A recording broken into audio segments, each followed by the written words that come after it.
Hello दोस्तों, आपका स्वागत है द एनिमे लैंड चैनल पर। आज मैं आपको एक्सप्लेन करने वाला हूँ demon slayer infinity castle arc episode number 2। अगर आपने हमारी पुरानी वीडियो नहीं देखी तो अभी जाकर चेकआउट कीजिए। जैसा कि हम पिछले पार्ट में देखते हैं, सभी हाशिरा और सभी डीमन स्लेयर इन्फिनिटी कासल के अंदर चले जाते हैं और वहाँ पे उनको बहुत सारे डीमन मिलते हैं। हम देखते हैं कि शिनोबू को डोमा मिलता है जो उसके साथ फाइट कर रही होती है। इन दोनों की फाइट बहुत इंटेंस चलती है और हम आखिर में देखते हैं कि शिनोबू बहुत ज़्यादा घायल हो जाती है और वह मरने की कगार पर आ जाती है और वह अपना फाइनल ब्लो अटैक करती है। वह डोमा के गले में अपनी तलवार घुसेड़ देती है। चलिए दोस्तों, आज की वीडियो को हम यहीं स्टार्ट करते हैं।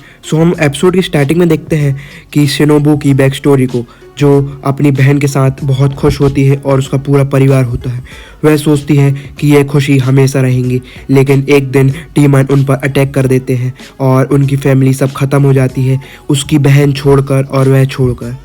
फिर शिनोबू और उसकी बहन एक दूसरे को प्रॉमिस करती हैं कि आज से वह स्ट्रांग हो जाएंगी और वह डीमनों को मारेंगी। अगर वह एक डीमन को भी मार लेती हैं तो वह 10 लोगों से ज़्यादा की जान बचा लेंगी, लेकिन अगर वह एक अपर रैंक डीमन को मार देती हैं तो वह हज़ारों से ज़्यादा की जान बचा सकती हैं। इसलिए वे एक दूसरे से प्रॉमिस करती हैं कि आज से वह स्ट्रांग होंगी और वह लोगों की मदद करेंगी। हम प्रेजेंट में देखते हैं कि शिनोबू की तलवार डोमा के अंदर होती है और वह एकदम से निकल जाती है और वह नीचे गिरने लगती है। तभी वह अपने दिमाग में सोचती है और देखती है कि तांजीरो उससे बोल रहा है, क्या वह एंग्री है? तो वह उसका जवाब देते हुए कहती है कि हाँ, वह एंग्री है, क्योंकि इसने मेरी बहन को मारा है, इसने बहुत से लोगों को मारा है।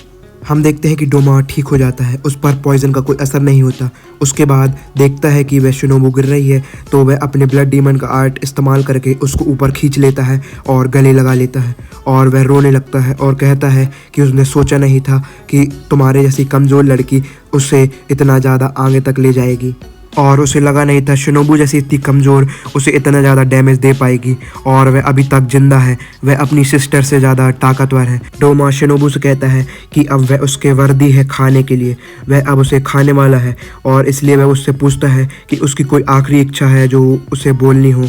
तो वह उससे कहती है कि तुम नर्क में मरने वाले हो। हम देखते हैं कि वहाँ पर कनाओ आ जाती है और अपनी मास्टर और डोमा को ऐसा देखकर बहुत ज़्यादा शौक हो जाती है। अब हम देखते हैं कि शिनोबू एकदम से मूव करना बंद कर देती है और वह सुन्न सी पड़ जाती है और उसकी तलवार नीचे गिर जाती है और वह हमें पता चल जाता है कि वह मर जाती है। यह देखकर कनाओ बहुत ज़्यादा दुखी होती है। हम देखते हैं कि शिनोबू अपने हाथ में कोई साइन बनाती है जो सिर्फ कनाओ समझ सकती है। तो फिर यह देखकर कनाओ अपनी ब्रीथिंग का इस्तेमाल करती है और डोमा पर अटैक करती है, लेकिन डोमा वहाँ से अलग हो जाता है। और फिर हम देखते हैं कि डोमा शिनोबू को अपने अंदर ऑब्जॉर्ब कर लेता है और बहुत ज़्यादा खुश हो रहा होता है, और वह बहुत ज़्यादा खुश होता है क्योंकि उसे एक नई मील मिली और वह बहुत ज़्यादा स्वादिष्ट होती है। अब यहाँ से सीन शिफ्ट होता है। हम ज़ेनित्सु को देखते हैं जो किसी से बात कर रहा होता है, वह उससे कह रहा होता है कि बाहर निकलने को, और फिर हम देखते हैं कि एक डीमन बाहर निकलता है और वह अपर रैंक मून 6 होता है, जो ज़ेनित्सु को पहले से जानता होता है और उससे कह रहा होता है कि वह उसकी रिस्पेक्ट करे।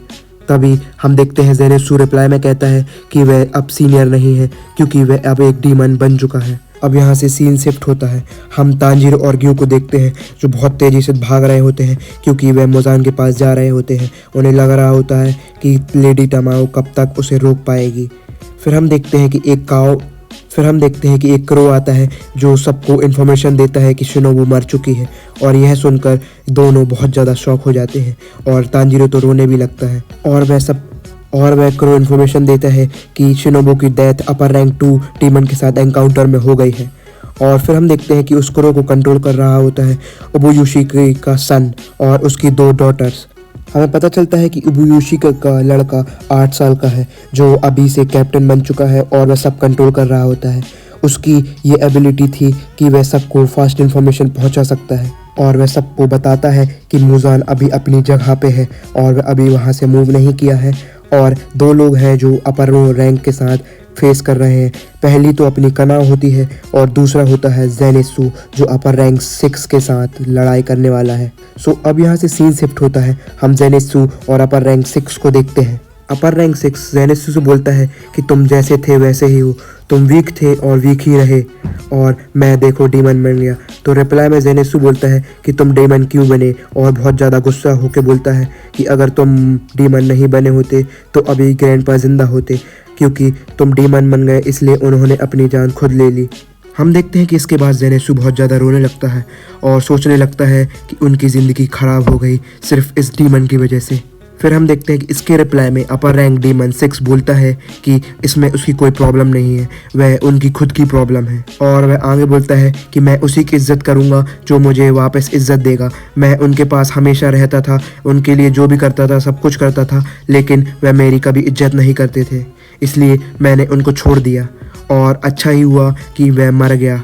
उन्होंने मुझे कभी नहीं चुना, उन्होंने मेरे ऊपर तुमको रखा और इसलिए मैं उनकी बिल्कुल इज्जत नहीं करता और तुम तो बिल्कुल डर्ट के समान हो। तो फिर इसका रिप्लाई देते हुए ज़ेनित्सु कहता है कि अगर मैं डर्ट हूँ तो तुम एक गार्बेज से भी ज़्यादा बेकार हो, और वह बहुत ज़्यादा गुस्सा होने लगता है। फिर हम देखते हैं कि ये सुनने के बाद अपर रैंक डीमन 6 बहुत ज़्यादा गुस्सा होता है और अपनी थंडर ब्रीथिंग का यूज़ करता है। वह 4th फॉर्म का यूज़ करता है और हम देखते हैं कि ज़ेनित्सु इसको बहुत आसानी से एनकाउंटर कर लेता है। सो यहाँ से सीन शिफ्ट होता है। हम आगे देखने वाले हैं कि अपर रैंक 6 डीमन को उसकी पावर कैसे मिली और वह डीमन कैसे बना। हम देखते हैं कि वह अपर रैंक डीमन 1 के साथ एक बार एनकाउंटर में आ गया था, तो वह अपने जान की भीख मांग रहा था और वह उससे कह रहा था कि चाहे कुछ भी हो जाए, अगर वह उसकी जान बख्श देगा तो वह एक ना एक दिन ज़रूर जीतेगा। सो उस पर दया खाकर अपर रैंक डीमन 1 उसे अपना खून दे देता है और उससे कहता है कि इस खून को तुम पी लो, अगर तुम ऐसे पी लोगे तो तुम एक डीमन बन जाओगे, अगर मुजान तुम्हें एक्सेप्ट कर लेगा तो। और वो उससे कहता है कि उसे थोड़ा टाइम लगेगा एक अच्छा डीमन बनने के लिए, जैसे कि उसको 3 दिन लगे थे। सो इसके बाद वह कहता है कि अगर उसने एक बूंद भी ज़मीन पर गिराई तो वह उसका गला काट देगा और अभी उसे मार देगा। फिर यहाँ से सीन शिफ्ट होता है। हम फाइट को देखते हैं अपर रैंक 6 और ज़ेनित्सु के बीच में। अपर रैंक 6 सोचता है कि ज़ेनित्सु पहले से बहुत ज़्यादा ताकतवर हो चुका है, लेकिन ये कभी मुझे हरा नहीं पाएगा और सोचता है कि कभी ना कभी तो किसी न किसी सबको मरना ही पड़ेगा। फिर अपर रैंक 6 अपनी थंडर ब्रीथिंग का 4th फॉर्म यूज़ करता है और ज़ेनित्सु पर अटैक कर देता है। उसके बाद ज़ेनित्सु को थोड़ा घायल हो जाता है और वह कहता है कि तुम इतने ज़्यादा लोगों को मारते हो, तुम्हें असर नहीं होता और तुम्हें समझ में नहीं आता कि तुम सही हो या गलत। इसका रिप्लाई देते हुए फिर से अपर रैंक 6 एक बार अपनी ब्रीथिंग का यूज़ करता है और वह इस बार 3rd फॉर्म का यूज़ करता है और वह ज़ेनित्सु को रिप्लाई देते हुए कहता है कि अगर जो मेरे साथ खड़ा रहेगा और जो मेरे को एक्सेप्ट करेगा वो मेरे लिए सही है, वरना बाकी सब मेरे लिए गलत हैं। हम देखते हैं कि यह बोलने के बाद वह फिर से अपनी एक बार ब्रीथिंग का यूज़ करता है और इस बार वह अपनी 5th फॉर्म का यूज़ करता है और हम देखते हैं कि इस बार ज़ेनित्सु बहुत ज़्यादा घायल हो जाता है और वह नीचे गिरने लगता है।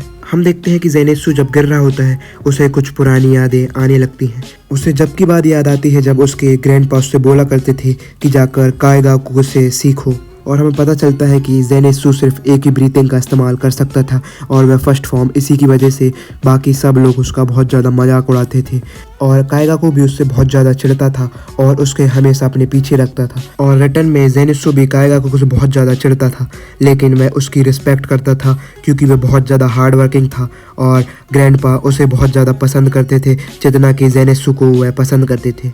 लेकिन उनकी आशाओं पे ये खड़ा नहीं उतरा और ये डीमन बन गया। उसके बाद हम देखते हैं कि ज़ेनित्सु अपने ग्रैंडपा से सॉरी बोलता है और कागाया से भी सॉरी बोलता है और फिर हम देखते हैं वह अपनी थंडर ब्रीथिंग का इस्तेमाल करता है और वह 7th फॉर्म का यूज़ करता है और उसका नाम होता है द फ्लेमिंग थंडर गॉड और वह इसका इस्तेमाल करता है और अपर रैंक 6 डीमन की गर्दन वहीं काट देता है। फिर हम देखते हैं कि अपर रैंक 6 बोलने लगता है कि वह देख नहीं पाया, ये बहुत तेज़ी से अटैक आया और वह कहता है कि उस ओल्ड मैन ने सिर्फ तुम्हें ही सिखाया ये नई ब्रीथिंग। लेकिन इसका रिप्लाई देते हुए ज़ेनित्सु कहता है कि ये ब्रीथिंग उसने खुद बनाई है, उसे ग्रैंडपा ने नहीं बताई है। और इसी के साथ दोस्तों होता है इस एपिसोड का एंड।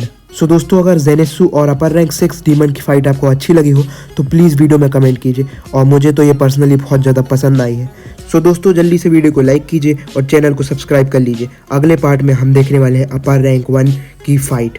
सो जल्दी करिए। सो चलिए दोस्तों, मिलते हैं नेक्स्ट वीडियो में। आज की वीडियो में इतना ही। सो जब तक के लिए अलविदा और अरिगातो गोजाइमासु।